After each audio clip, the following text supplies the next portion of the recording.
So your title, Dave Cannington, is with Nuheara and been running that for some time. So Chief Marketing Officer and Co-founder. Now, what I like though was the start of the verb saying, I'm a builder. I love growing businesses and organisations. It's my passion and it's what I'm good at. I'm a seasoned global sales and marketing executive, but my real driver is to make an impact. Growth with impact is what I love. So I thought that was great. Thank you. Thank you. Because, as a community, I think we're very much about growing and collaborating and building and helping things go. Yep. So that's very much what tonight's about as well. So absolutely. Thanks for coming and sharing. You're welcome. So you're an Aussie from Melbourne initially? Yeah. I've spent the vast majority of my adult life outside of Melbourne. Sydney for a couple of years, San Francisco for 27 years, London for a couple of years, and now here in Perth. So, yeah. When were you in London?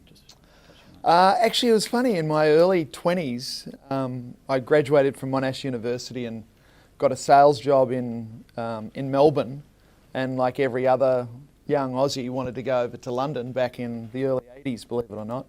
And so I put a backpack on my back and went to Europe, and like Graham, just fell in love with London and thought, well, if I could combine traveling with actually pursuing my career, that would be a win-win for me. So I talked myself into a marketing job in London and stayed there for 2 years, and had this company called United Biscuits, the largest biscuit manufacturer in the UK. McVitie's, you're probably familiar with the brand. And I was a product manager there and worked there for 2 years, and came back to Australia and got a job at Cadbury Schweppes just like that, because I'd had experience in the UK and in marketing, and worked for Cadbury Schweppes for a couple of years, and I was the youngest marketing manager at Cadbury Schweppes, and I didn't see myself being a big blue chip kind of guy, so I jumped the fence and got into the ad business and worked for a company called McCann Erickson. Back then was one of the largest ad agencies in the world, and worked on the Nestle business in Sydney, and then found my way to San Francisco because I fell in love with an American woman, and worked for McCann in San Francisco in the early 90s, and then got into this whole cross-Pacific, helping Australian tech companies into the US. Yeah, and that was back in the early 90s, and I've been doing that pretty much ever since. So how long have you been here now? About 5 months. Okay. Yeah, I moved here in Feb. Yeah, great. Yeah. And what are some of your thoughts on Perth? Look, I brought my wife and 13-year-old son to Perth, and Perth it's blown me away how much I love it. It's a great city. Quality of life is incredible. I live in Leederville. I'm not far from the bottom of Oxford Street. I work to my office in Northbridge. I've got Beatty Park halfway between my home and the office. I'm 15 minutes down to City Beach. I'm a swimmer, so I swim down there. I think from a quality of life perspective, Perth's amazing. I think that the fact that Perth is one of the most isolated cities in the world has its advantages and its disadvantages. And I think that if you can be working for a really exciting company like Nuheara that's doing incredible things on the global stage, and enjoy the quality of life that Perth has to offer, it's a huge plus. And so I consider myself to be very fortunate that I've placed myself in that position. I wasn't actually planning to come to Perth when Justin and I talked about it last year about me coming back to Australia. I thought, can't I go back to Melbourne? Because that's where I'm from. And he said, no, the office is here in Perth. You've got to come to Perth. So, it took me about 12 hours to make the decision to come to Perth because it was going to be another adventure. So I've been super impressed by Perth initially. I think I'm just getting a feel for the ecosystem here. I think that my sense is there's some pretty amazing companies here.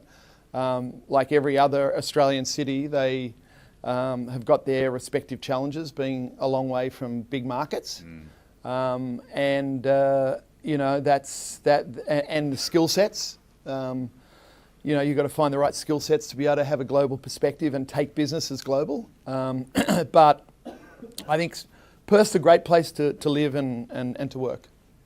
Yeah. So I want to ask, some of those differences between Perth and Silicon Valley and the advantages here. But before we go there, then maybe going back to Silicon Valley and talking about it a little bit, and how you see, how it's become that innovation hotbed that it is, and what are some of the characteristics of that? Yeah, look, I think that, obviously Silicon Valley's unique, right? There's no other place in the world like Silicon Valley. I think one of the true advantages to Silicon Valley is that it has an open attitude and an open door to the rest of the world. I mean, something like 25% of the most successful entrepreneurs in Silicon Valley were born outside of the US. So it's actually a pretty homogeneous culture there. And it's very open to new people coming into that culture. I mean, yes, it has its cliques and it's, the Stanford University and Berkeley, there's a sort of bit of a wall around those sort of ecosystems, but fundamentally, you can go to Silicon Valley and find your way through the ecosystem there very effectively if you're prepared to spend some time there and make the right connections, because people... There's this term in Silicon Valley, pay it forward. You've probably heard that term, right? This concept of pay it forward. Help someone, not because you want something back from them immediately, but at some point down the track, there'll be a benefit to that particular interaction and that relationship. And I think Silicon Valley is all about that. There are literally 50 events like this happening in Silicon Valley every night of the week, right? You can network your butt off there, and you have to network your butt off there when you get there because that's how you make connections, and so there's a real open door to the possibility of meeting people who can help you with your business. Graham mentioned, you've got to be careful about who you meet, and you've got to have a sharp eye for being sold, and Americans are very good at selling, but it's a fantastically open ecosystem that you can actually break into if you take the right steps. So, I like that about Silicon Valley. One of the other things that I loved about living in Silicon Valley was that it's so motivational. You meet people in Silicon Valley that firmly believe that they are going to change the world in what they're doing, right? It's an incredibly optimistic, enthusiastic, forward-thinking culture that is infectious.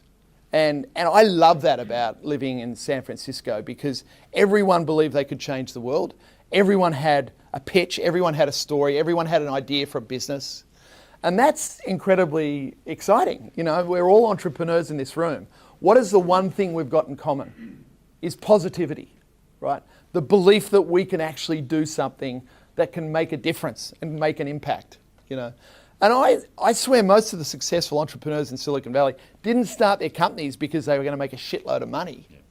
They didn't, They started their businesses because they wanted to make an impact. They wanted to change something. They wanted to change the way people live or the way businesses operate or more efficient, become more productive or whatever. They saw a need, they saw a problem, they realized they could solve it with some technology or people, right? And that is inspirational, right? And of course, you see incredible wealth creation in Silicon Valley. I mean, it's mind-blowing how much money exists in Silicon Valley. I lived 20 minutes north of San Francisco in a place called Marin County, which is a beautiful spot to live. Graham's been to my house and, but all the way down that valley, all the way down to San Jose, there's so much wealth there. But I didn't find it was sort of overt gross wealth. It was kind of humble wealth in a way because at the end of the day, you weren't judged on how much money you made. You were actually judged on what kind of impact you made, right? And of course, we all hear about the 0.0001% of the successful people, the Zuckerbergs and all those sort of guys, right? But there's like Hollywood, there's plenty of people, there's plenty of screenwriters and actors waiting tables and cleaning dishes and just waiting for the big opportunity. There's plenty of programs and engineers in a little dungeon south of Market trying to make it, right? And you never hear about those guys. But there's hundreds of thousands of them, right? So, but they're all optimistic. And when you talk about that culture being very optimistic, is that all the way down, or is it sort of overheated and there's areas where it's a bit depressed and hard, or is it I think it infiltrates the whole culture. And then that depth of money, is that very much, is it humble because a lot of it's been made there and they've been through that process and they understand, and then they are paying back, it's coming back around again in the ecosystem? Yeah. I mean, I think there's a lot of new money in Silicon Valley. I mean, look, just in the last 6 months with the IPOs that have, Uber and Lyft, and there's been thousands and thousands of self-made millionaires just by the pure joy of working for a company like that, right? But the downside of Silicon Valley is you need a shitload of money to live there now because it's so expensive. So making $1 million, a couple of $1 million bucks from an IPO, and you're a junior marketing executive, it means you can live in a place you probably don't really want to live in because you can't afford to live really where you want to live. So that's the challenge you have in that sort of situation. But there's nothing. I mean, I was there for 27 years, and it was one of the primary reasons why I loved living there was this incredible sense of optimism. And it's diverse, culturally diverse, I mean, another thing that I loved about it was the fact that you go to most events. When you go to events here in Australia, and I hope there's no government people here that I'm going to insult, but most events you go to in Silicon Valley, you never meet a government executive. You just don't. Whereas most events that I've gone to in Australia over the years, there's a decent percentage of people that are government employees or funded by the government, right? You just don't see that in Silicon Valley. It's they're just not needed there. It's active. They're doing it. It's people are actually doing it. Yeah. I mean, the ecosystem sustains itself without any sort of government intervention or support. So Aussies, held in high regard. Are they received quite readily there? How does that? What's the feeling towards Aussies? Yeah. Well, look, I'll give you a sense of why I think I've got some credibility in actually making this evaluation. Is that back in 2001, I founded an organisation called ANZA Technology Network, which is, I think, where I met you guys, both of you guys. And ANZA, I set that up as it was a network that connected Aussie tech executives in Silicon Valley, but I actually grew it into a cross-Pacific technology network. And this was 2002. I was really one of the first people that actually brought groups of Aussie tech entrepreneurs through a program from Australia into Silicon Valley, where we actually had a conference that focused only on Australian New Zealand tech companies. So over the 4 years that I did that, and we had 4 conferences, I brought over about 200 companies, and I literally must have met 1,000 Aussie New Zealand tech companies. And so I had tremendous perspective on the types of Aussie and New Zealand entrepreneurs that were finding their way or trying to make their way into the valley, right? The one thing I can tell you is from an engineering perspective, from a technology perspective, I don't think I ever met an American who had exposure to technology capability and research and development capability in Australia that didn't see it and consider it in high repute. Yep. I don't think I ever met someone like that. Now, on the other hand, back in those days, I met quite a few American executives that had met some Aussie entrepreneurs that didn't say the same thing about them. And so I think back then, Australian entrepreneurs were more sharks. They were probably more green. They didn't have the ecosystem down here that helped to prepare them for what they had to confront when they got to Silicon Valley. And that was one of the purposes of setting up ANZA, was to really help executives down here understand what was expected of them when they got to Silicon Valley, right? And a couple of very simple things about that. Graham, I think tonight, and I wanted to actually touch on the gentleman's comment before about IP and what you should do about that, because I've got some thoughts on it. But Graham is a very good example of the one thing that you learn in Silicon Valley is you've got to be able to stand on your toes and pitch. You've got to be able to deliver with succinctness and passion and confidence what you're pitching, and that's your company, right? And Australians are not very good at doing that. And even today, I mean, 20 years ago I was helping Australians learn how to pitch, right? I mean, I would sit, what we used to do is we'd do some workshops here before we'd bring them over to Silicon Valley, and I would sit in a boardroom with 10 Aussie entrepreneurs, and I'd say, the first thing we'd do in the morning, I'd say, you got 3 minutes, tell me what you do. Most of them took at least 5 minutes, and I had no idea what they were doing after that 5 minutes. And we spent that whole day understanding and refining the pitch, just getting it to a point where you've got 30 seconds or you've got 2 minutes. What are you going to say to someone about your business, why it's unique, why it's got potential, and why you're going to win, right? And that is a skill that we all need to have, no matter whether you're in Silicon Valley or in Perth. And one of the observations that I've had, because I've been to a couple of pitching sessions here in Perth since I've been here, is that we need to do a better job of that. I won't mention any organisations' names or companies' names, but you've got to be able to when you've got an opportunity to get up in front of a group of people like this, it's your one opportunity to make a really positive impression. Yep. And you can't screw that up. I mean, in Silicon Valley, you only get one chance, right, when you're in front of a group of people. And they're very, very discerning, and they have high expectations about how you communicate, right? And so that is a lesson that I think we Australian entrepreneurs need to take on board and get better at. Is it Australians getting stronger in their marketing and promotion, self-promotion as well of that? Is it also, I mean, there's so many other pitch decks and accelerators and that go through some of that. Is it different in the US of what they expect and the way it's pitched, or is it just we just need to get better at it? Look, there's no better salespeople than American salespeople, right?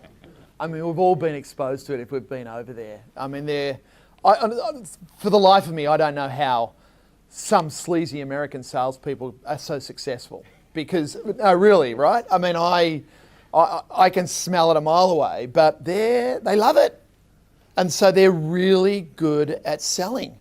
And if you're up against those guys and you're sitting in a corner being humble about, what your company may or may not do, you're screwed, right? So you've got to play the game.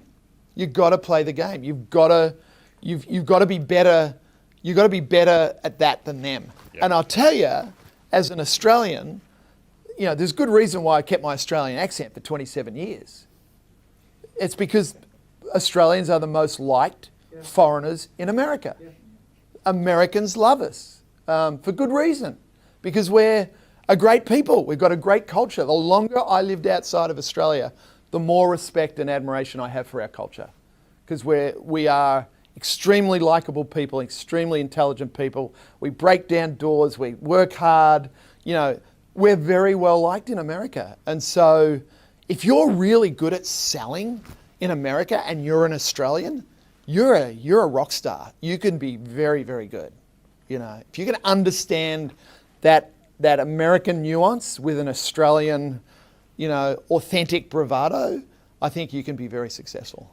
Yeah. What's the perception of the Australian market and capability, whether it's technical or even, if people have entered their product on the Australian market and then they're going across to the US, do they even see or hear Australia? Is that even on their radar? Or it really just bears when they're there and doing their pitch and putting it to the American market that they make their decision? I think the perception of the world has changed in Silicon Valley over the last 20 years.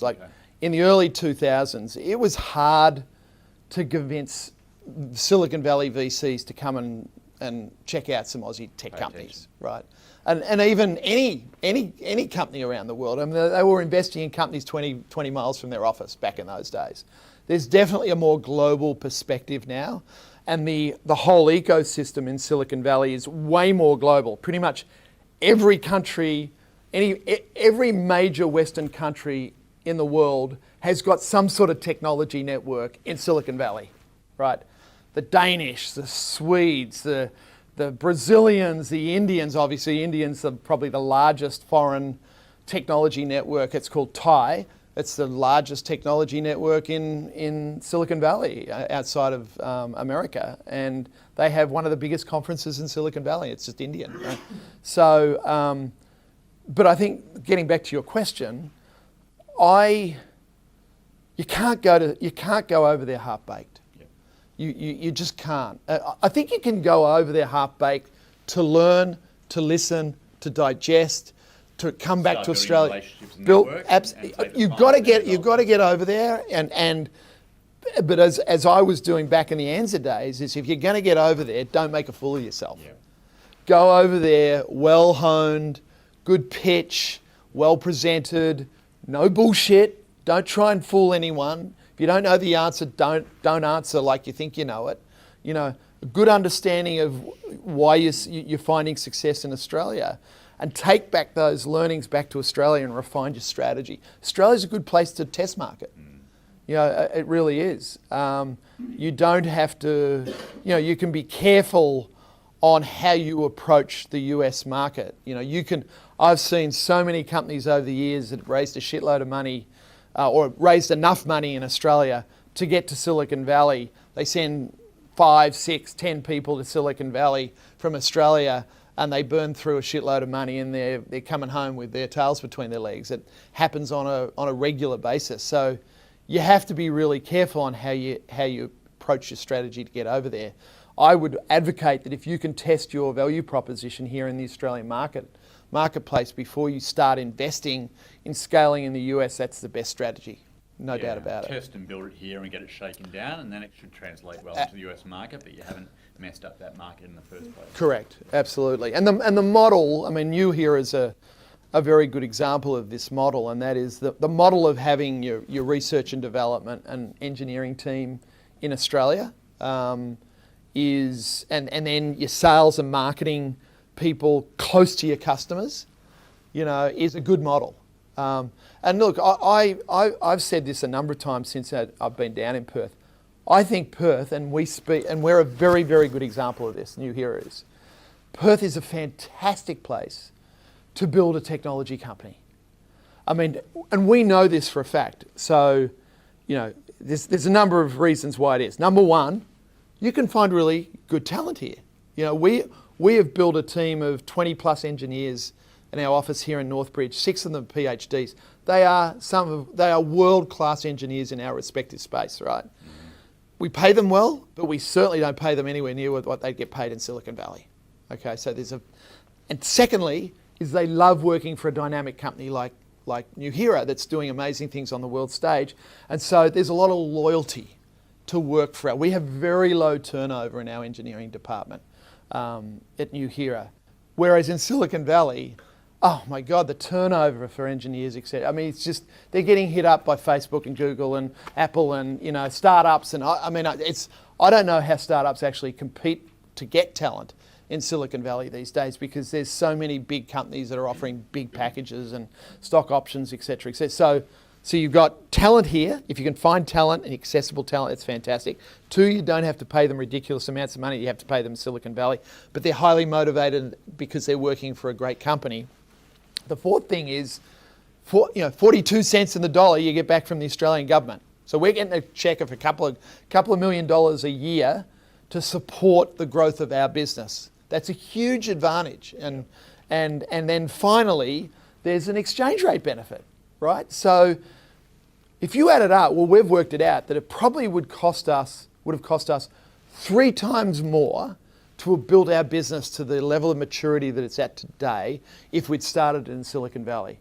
And you say, well, David, how do you know that? Well, we know this for a fact because our biggest competitor when we started the business was a company called Doppler Labs, and they started just after us. They raised 100 million Aussie, 70 million US from some very high profile investors, set up an office in South of Market in San Francisco, hired 100 people, spent a shitload of money on sales and marketing, and they were our nemesis in the first couple of years because they were getting a lot of press. They were perceived as the leaders, the innovators, and we were just like, as the chief marketing officer, I used to hate them. They went under. They went under 18 months ago because they burnt through all their cash. They made some bad mistakes of product, but they basically burnt through all that money by starting in South of Market in San Francisco with super expensive employees, and they thought the market was going to grow way more rapidly than they thought it was going to. So the message here is Perth is actually a great place to start a technology company. And we need to get that message out to the stakeholders here in Western Australia a lot more. Yep. Because there's great talent here and it's a relatively inexpensive place to build a business. And it's not that isolated that you can't build a global market from here. And great lifestyle, all great of that. technical capability, Yeah, absolutely. on R&D as you talked about. Absolutely. So, yeah, how do we get onto that? I think it's a good story, and we should be telling that story more. Yeah, so that sort of division almost of capability too, where you've got the sales and marketing in the US right at your main market, but then tech and management, operations. What else? Research and development, engineering. Yep. We've obviously got our finance department here. Since I've moved back, I'm rebuilding the marketing department here. Look, it was a huge advantage that I was in San Francisco and Justin was here when we founded the business. Because I was driving the sales and marketing. It is important if you've got someone in Silicon Valley to help you build your business and your profile and your network. It's a huge advantage, obviously. So I was there, and it really did help us gain a profile a lot sooner than it would have taken us had I not been there.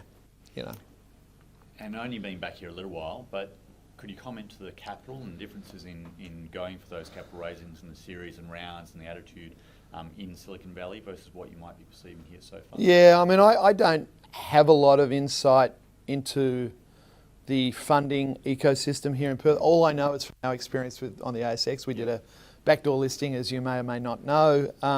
We actually had a really interesting path from us founding the company to the point where we actually did a backdoor listing on the ASX, because when we founded the company, we had a PowerPoint presentation basically, and we started going out and pitching it to not just VCs here in Australia but also in the US. And we didn't really get anyone to buy. We knew we needed about 5 million to bring product to market, and we knew we had a window of opportunity where the market that we were building was going to be fairly competitive fairly quickly. Strangely enough, it actually didn't become that competitive as quickly as we thought, because what we do is really, really hard. But nevertheless, so we raised some angel money, and then we did a backdoor listing on the ASX, and I think we raised about 4 million in that backdoor listing. And strangely enough, a month later we did a crowdfunding campaign on Indiegogo. So we actually did a crowdfunding campaign after we listed on the ASX. Never been done before. And it was actually a really smart move, because our share price went from 3 cents to 9 cents because it was a really successful crowdfunding campaign. We raised $1 million in 60 days, and it was considered to be one of the more successful campaigns on the Indiegogo platform for that year. And obviously, as our share market does, it operates on rumour and optimism and whatever. So everyone thought we were a hot company, and our share price. Great, it was a lot of new following. Absolutely, we created great wealth, and it was pretty cool. But it also, for us, if you know anything about doing a crowdfunding campaign, most people do a crowdfunding campaign to make money so they can go and build their product and bring it to market, right? It's actually the wrong way to approach a crowdfunding campaign. The right approach to doing a successful crowdfunding campaign is actually product market fit.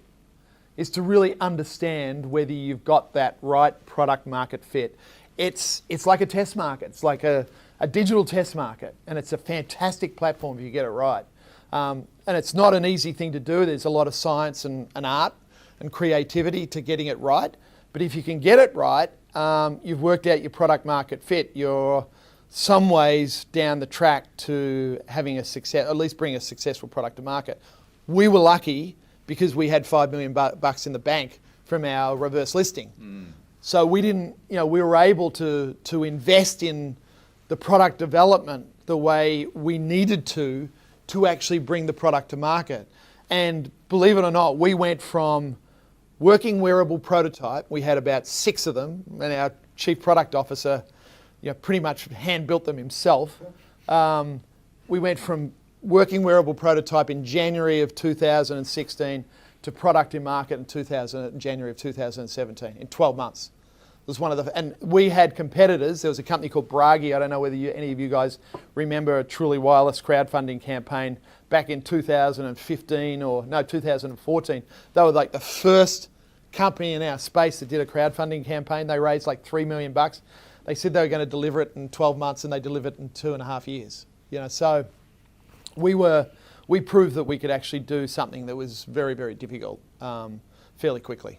And that the Indiegogo round, was that quite an Australian following as well, or did that really open up the broader global market? Yeah, we sold the product into 83 different markets. Yeah, okay. Yeah, vast majority of being the US and Australia. Yep. But we probably should have put some restrictions around all the countries that we sold into. But it did, the great thing about it was that it did validate that we had a product that was of interest on the global stage. And any insights or learnings through that RTO process and then onto the public market and being a listed share and I have to be careful about what I say. I mean, look, in hindsight, we didn't have an option. It was our at that time, during that particular window of opportunity, it was our only way to raise $5 million to do what we had to do. Yep. And entrepreneurs in this room all know what it takes. You'll do whatever you can to start a business and bring your dream to reality, right? And that's what we did through that process. We had some hiccups. I mean, I don't know whether you guys know that we actually did 2 attempts at a backdoor listing. I don't know whether Justin ever covered this, but we actually did 2 attempts at a backdoor listing. The first time we did it, someone at ASIC put a squash on and it was like 3 days before we went out. And it was brutal. And it was, I don't remember the man's name, but it was an executive at ASIC who basically said, little Perth company, Nuheara, you think you can build this thing? Apple and Samsung can't do it. What makes you think you can do it? Was essentially the attitude. Yeah. And so we had to go back and say, okay, we'll prove that we can do it. And the first working wearable prototype that Alan, our Chief Product Officer, built actually proved the most difficult part of our technology. And that was the ability to be able to separate speech from background noise in noisy environments, noisy social environments. And we said, we don't want you to connect to Bluetooth. We don't want you to do any app. We don't want you to do anything. We just want you to build the digital signal processing capability within this little working wearable prototype that you could put it in your ears and go into a noisy pub and hear speech over the background noise. And he did it, and we proved it, and 12 months later, we brought the product to market. That's awesome. Yeah. And that brings us to something that's a bit different in terms of some of the tech that we see coming through with just software solutions. That integration and the hardware component as well, and I guess now particularly, there would have been those phases early on with the development and the building of it, but then also now in terms of where you're looking at manufacturing and scaling and growth. Yeah. What are your comments around that hardware and considerations for that? I think today, you can't be a hardware company. You've got to be thinking well beyond hardware. You've got to be thinking software. You've got to be thinking services. You've got to be thinking data or data. If I looked at our prospectus from 3 years ago when we did a backdoor listing, it is just mind-blowing how different we are today. I mean, we're a hearing tech company. 2 years ago, we were a truly wireless earbud company. Yep. We are a hearing tech company today. We are developing software solutions on a hardware platform to deliver hearing health benefits to a segment of the hearing health market. And we're measuring their hearing, the customer can measure their hearing profile. We're measuring how they're using the product. We're applying that to next generations of products. But there's some real value to that data. It's an app. We're collecting all the data. We know how many, obviously not down to the individual, but we know how people are using every piece of our functionality on our app, right? And that's really helpful. We know what percentage of our consumers fit into a particular hearing profile. Mild to moderate, severe, no hearing loss at all. We know how old our customer is from the questions we ask in the app when they engage it. We're getting some really good insights into consumer usage through the use of the app, and that's software, right? That's not a hardware. The hardware is just something you put in your ear. The brilliance and the smarts is what's inside it, and how you use that data. And this whole new field of digital health and self-help and self-manage in the healthcare space is huge. We're not FDA approved. We're not a medical device. Yet we are using parts of our technology that audiologists use all around the world to calibrate high-end hearing aids. We've embedded that into our software, right? So we are basically giving consumers the ability to be able to take an early intervention into their hearing health journey. And that's just hearing. That's happening right across the health spectrum. And so there's tremendous disruption in the digital health space, which is exciting for us and exciting for a lot of companies, both who are innovating, but also kind of concerning for those companies that potentially are going to be threatened. In our case, it's the 5 major hearing aid companies.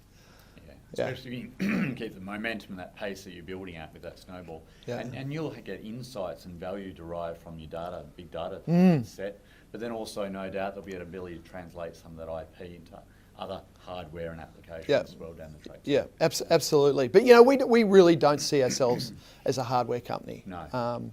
I don't think if you're a hardware company, look at Apple. But it's more that hardware has been a part or is a part of what your product deployment is, and hence there's issues with that physical manufacturing and delivery. Hardware's hard, right? If you're a hardware company, you really don't want to be a hardware company because it's so bloody difficult,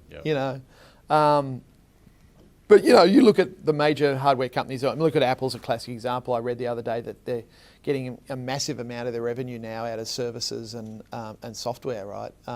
It's not selling products anymore, and so that's very much the trend in the hardware business. And we're obviously a very, very small example of that, but we have the same philosophy. Yeah. Guys, can I open up to the floor for some questions or queries?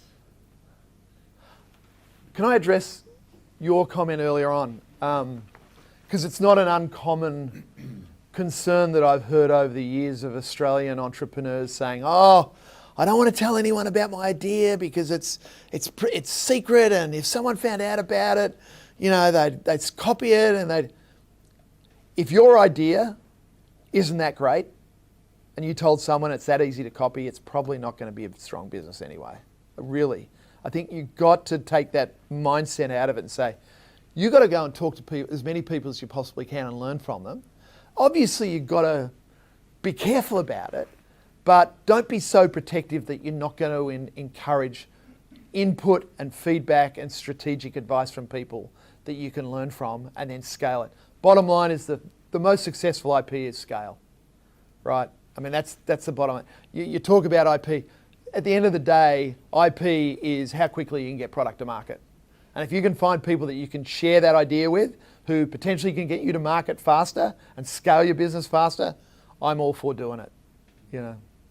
That's just my perspective. And the sooner you can do that, the more IP can be developed at that point and grow. Yeah.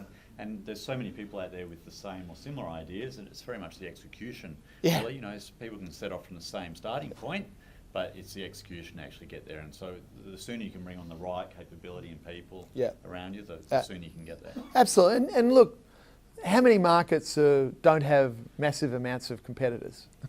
You're always going to have competitors, So you just got to realise that speed to market is your best IP. So. What other questions out there, guys? Sorry, yeah. So if you were to arrive in Silicon Valley, completely cold, no network, there to raise like a seed round in a tech venture, what would your playbook be? No network at all. I would, if I was in that position, I would kind of do what Graham did. It was actually very good advice. I would find a bridge in there through an Aussie network or whatever, where they're going to expose you to a week of intensity in the valley, and then I'd stay there for another month. And I'd follow up on all the connections you had. Before you go, make sure you get your pitch right, okay? You get your pitch right before you go, okay? Make sure you're really well rehearsed. You're going to sit down and have a coffee with someone. You're going to just blow them away by your value proposition and make them walk away feeling this guy's got some potential to be successful. But stay there for a month and go to as many networking events as you could possibly go to. There's no excuse going home to your bloody hotel room at 5 o'clock every night. you should be going home at 10 o'clock every night, probably having gone to 2 networking events in that one night. And do that for a whole month after you've found that bridge. That's what I would do. And it's an easy thing to do. That's not a difficult thing to do. It's not a difficult thing to find networking events. So what I just said is a very easy thing to do. You just need to organise it. What about filtering that down and finding the right networking events and the right people, and the sooner you can get that? Yeah, well, yeah. Obviously, you've got to do your homework on what networks you want to get involved in that are relevant to your particular industry sector. But it's a pretty broad ecosystem there, right? There are specialists, but there's generalists as well, you know, and you'll get a sense of how the valley operates pretty quickly, as long as you got your pitch right. Yeah. David, you've come back you've come to Perth now, and you're expanding in North America. So how do you project yourself as sales manager to expand the sales there without being there? So I'm not the sales, I'm the chief marketing officer now. Yeah. So we've got some talented people in the US. I don't think I wouldn't have left the US if I didn't have enough faith in the people that we have there. And the US is not only our only overseas market. So we're making some really good headway in the UK right now, and in Europe, in Canada. We've got sales people, and I've got some marketing people on the ground in the US as well. So I've still got sales and marketing people over there that I have tremendous faith in. So you must be on the phone or Skype with them. My first call this morning was at 6:30 in the morning. That's the way it works. I would prefer to have early morning calls than the other end of the day, which was one of the main reasons why, one of the reasons why I moved to Perth was I got sick and tired of starting my days at 7, 8 o'clock in the morning, and 5 o'clock comes around and Perth comes online and I've got to be on the call for another 3 hours after having a really long day. And that was happening 3 or 4 nights a week, and it got really difficult. It got really tiring. And so I'd much prefer to do it the way I'm doing it right now, is have early morning calls to the US and finish the day at a reasonable hour. Yeah. Hey David, Yep. Thanks for sharing tonight, it's great. Yep. Thanks for coming on. What marketing channels are you finding are getting the best results for you at the moment? Where are you spending most of your time promoting the product? Yeah, good question. So we have a hybrid go-to-market strategy. So we're selling through retail and also online. So we've got a pretty robust and growing e-commerce business. We spend most of our money on Google. Search is delivering some really good results for us. So we have a front-end commitment to Google, SEO, search, a little bit of display advertising. It's not, at the front end, at the top of the funnel, display is pretty good, but from a conversion perspective, search is probably where it's at. We've done a little bit of Facebook, but we're going to be doing a lot more on Facebook in the coming months. We had tremendous success on Facebook when we did our crowdfunding campaign. We basically built our database on Facebook, and it was very successful. And then when we brought product to market, particularly when we pivoted more into the hearing health space, Facebook wasn't really delivering the results that we really wanted to, but I do believe it was because we didn't have the expertise in-house, rather than Facebook just couldn't deliver for us. And the other thing too is we actually have a customer journey agency that we use as well. So I don't know if you know anything about Clavio. So they manage our Clavio platform and the customer automation, et cetera, email campaigns. So that's kind of how we run our. We do 95% of our marketing digitally. Yeah. We've experimented in radio. We've experimented in DRTV. None of them have delivered the kind of results and the ability to be flexible to measure and pivot and reassess through what you can do in digital. Yeah. Have you dabbled at all in the influencer market? Yeah, good question. Very good question. We haven't dabbled. I've explored it, but remember our target, our demographic is much older. So our typical customer is 55, male. I would love to find an influencer agency that could come to me and say, I can help you with your influencer strategy. We specialise in 55-year-old men. wearing bloody speedos. I don't know. I mean, it's not an Instagram thing.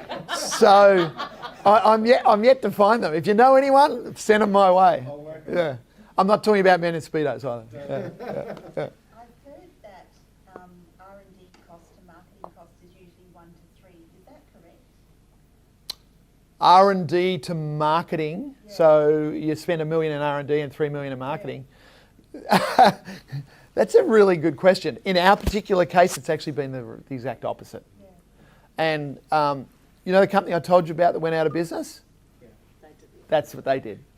And it's why we're still around. And I'll tell you why, because whether we're smarter than anyone else, I don't know. But the reality is we recognise the fact that this market, and it's a new category, was not going to explode overnight.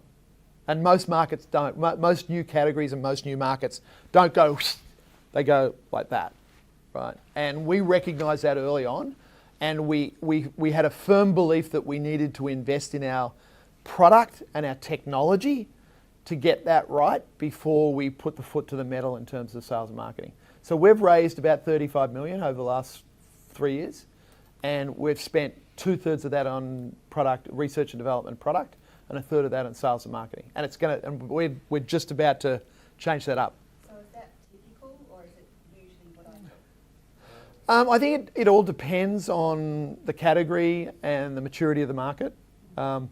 Look at there's plenty of case studies in Silicon Valley and overseas where they've spent 10 times more in marketing than what they spent in research and development and products. So it all depends on the product and the category, I would say, and what stage they are in their maturity. Mark? David, what is the value of Silicon Valley? Is it access to investment funds? Is it access to marketing expertise, or is it development expertise? All of the above.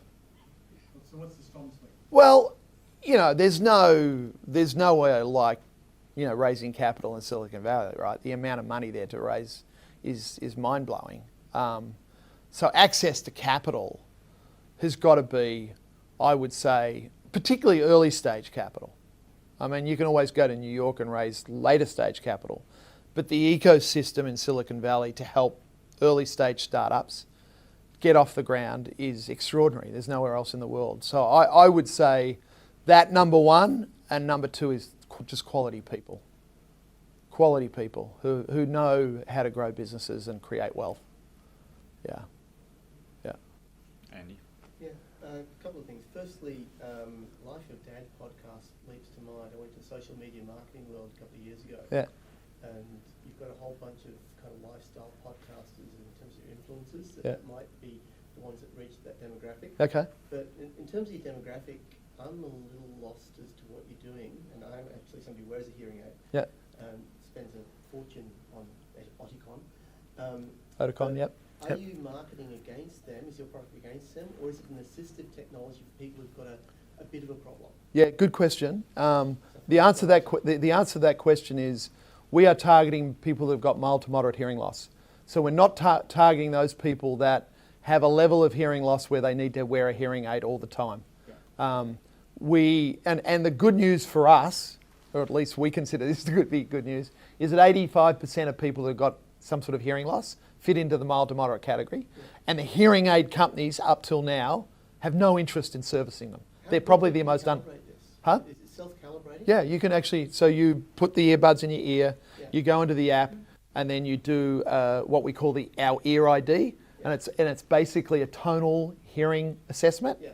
And then you use there's a calibration software algorithm called NAL-NL2, and it was developed by the National Acoustics Lab in Sydney, which is a global leader in audiology research and development. And they created this calibration algorithm called NAL-NL2 that is basically used by audiologists all around the world to calibrate high-end hearing aids.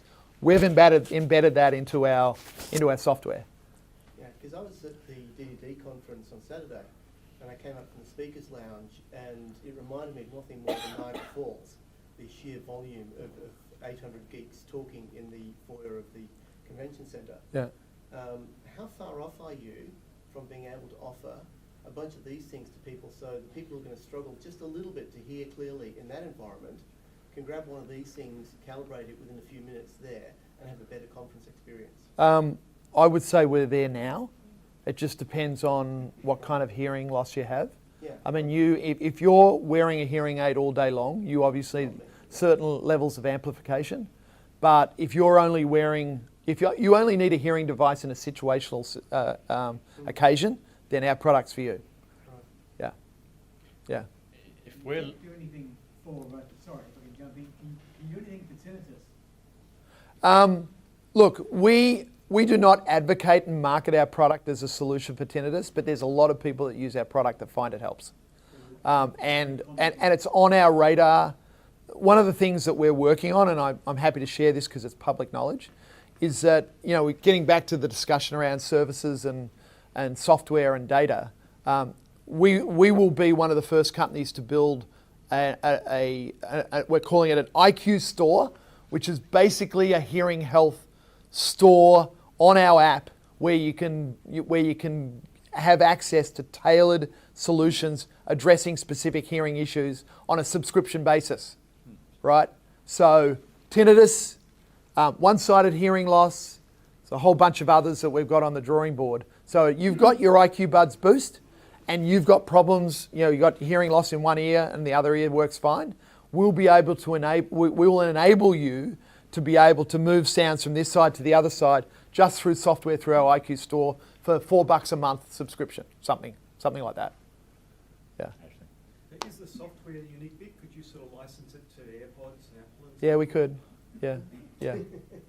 Yeah. David, thank you for a great night. I'm just wondering if you were in a startup right now, yeah, and you had very little cash, you've raised a bit of money from somewhere, what marketing and sales mechanisms would you go for as your first to market? What methods would you use? Are you selling to consumer or to business? Well, you could take either. Well, I would answer that question by saying spend as little as you can, but find some customers that love that love your product. Yep. That's what I'd do. If you don't have a lot of marketing dollars to spend in marketing and sales, go and find some customers, whether they're businesses or consumers, where you can prove that you can solve their problem for them in spades, and then leverage it from there. So early adopters and innovators. Absolutely. Yeah. Yeah. That's right. Sounds like this could be not just hearing, but also stimulus and processing. Yeah, absolutely. In terms of drowning out background Yeah. distractions. Yeah. I guess a lot of people have problems with that. Yeah. They don't have hearing Yes. by applying the DSP. Yeah, so you're absolutely right. We have a number of customers that have got auditory processing disorder, some autism, where they really struggle to separate speech from background noise. They have a real struggle to process noise the way normal people do. Or even ADD. We have just been accepted by NDIS. So people will be able to go to our website probably by the end of this week who are in the NDIS system. Perhaps they've got autism or ADD and APD, etc., etc. They will be able to buy our product for free if they're on that NDIS program. Yeah. And we've got some really compelling customer stories around that. You just have to go to our customer reviews. We got one about a week ago from a gentleman who, he's probably in his 40s or something. He's got APD and he basically said our product's changed his life. It's just amazing, some of the stuff we see. So, it does. I mean, it's a processing. Hearing is about how your brain processes your soundscape, right? You don't have to have hearing loss to struggle to process your world. There's another condition called hidden hearing loss, which is very common. But if you went to an audiologist and they did a clinical hearing test on you, they would say that you had normal hearing. But you still really struggle to hear speech in a noisy environment. So, I mean, we've got 25% of the people that bought Boost and have uploaded the app and have been using it on our hardware. 25% of them don't have any discernible hearing loss from our ear ID. That's not to say they don't have hearing loss. They probably have troubles hearing speech in a noisy environment. We're still helping them. And they thought they had hearing loss. Yes, correct. Yes, correct. Yeah, yep. Yeah. coming back to Perth and Silicon Valley for a minute, Yeah. as a great place to have a team here, you know, what's a good way to, we've got our own resource and capability to a degree here, but if we want to tap in some of that capability out of Silicon Valley, is there a good way to not only promote ourselves, but make a call for talent and try and tap into some of that pool over there? How would you recommend we could do that? I think it's a really interesting idea because, as you said earlier on, and I acknowledge, Perth's a great place to live. You know, bottom line is Silicon Valley's a rat race. You work your ass off. Traffic's shitty, you know. People are getting killed every bloody weekend and with mass, you know, shootings. And, you know, the idea of living in a place like Perth, I think, could be highly appealing to a certain number of people over there. So you wanted talent, you could go and promote Perth very effectively over in Silicon Valley, and I bet you could find a lot of really talented people to come here. I really do. It's just a matter of, you know, you need to get some help to do that, but, you know. How do you manage warehousing and distribution for global sales? Yeah, so we've got 4 warehouses around the world, one in Asia, one in Australia, one in the US, and one in the UK. All yours, or do you let them know? No. We obviously it's what are they called, 3PL or whatever that. Yeah. So, I mean, we manufacture our products, you know, in China and Malaysia, and then ship it globally. Yeah. All right, anyone? Maybe last question? Yeah. Quick one.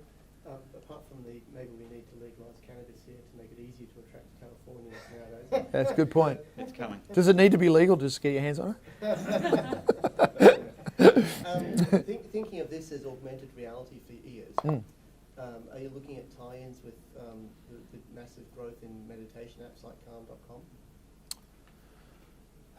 Good question. I haven't thought about that. There may be something to that. Just basically changing how you perceive the external world. Yeah. Rather than, you know, totally eliminating things, but, you know, making just a little bit more pleasant somehow. Yeah, well, and that's what we do essentially. Yeah. We actually give you the control to have a more pleasant and personalised experience with your soundscape. That's essentially what we do. So yeah, interesting idea. I'll take that away. Yeah, thank you. Yeah. All right, everyone. I know I've picked up a few great things tonight, so I really want to thank Dave very much for coming along. Can we all, give him a round of applause? Thank you. And a little Thanks, bit mate. from us, thanks for Appreciate coming it. on It's nice to Second be Picture. here. Yeah. Thanks for and sharing. we need to become a member, don't we? That'd be Nuheara. great. Yeah. Absolutely. Yeah, absolutely. All right, guys. Thanks for coming, everyone. Got Appreciate a it. little bit longer to mingle and chat, so feel free to talk to David and everyone else further. Good. 8 o'clock we'll wrap up and head out of here. And